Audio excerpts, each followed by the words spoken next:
ต้องไม่นำเสียที่หน้าตาไม่ดีแต่ฉันก็ไม่รู้ใจผู้ชายผู้ชายเธอชีวิตตอนนี้ไม่มีแค่เธอที่มันจะคิดว่ากันจะไม่มาใจฉันเองเ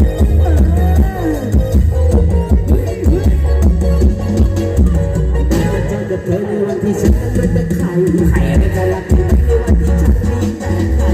เสียใจไม่ดีใครคุยไม่ละกันสุดท้ายมาแค่เงินทองไม่พอใช้กินไม่ต้องอยู่มองกันที่ไหนไหนก็ต้องกันที่ใจเราไม่ถึงทางไหนฉันหน้าตาไม่ดีแต่ฉันก็ไม่รู้ใจผู้ชายฉันได้เธอชีวิตตอนนี้มีแค่เธอที่มันมันจะทุกข์กันจะไม่รู้ใจฉันเองฉันหน้าตาไม่ดีแต่ฉันก็ไม่รู้ใจผู้ชายให้เธอเป็นคนชีวิตตอนนี้มีแค่เธอเท่านั้นคงจะทิ้งความกันจะไม่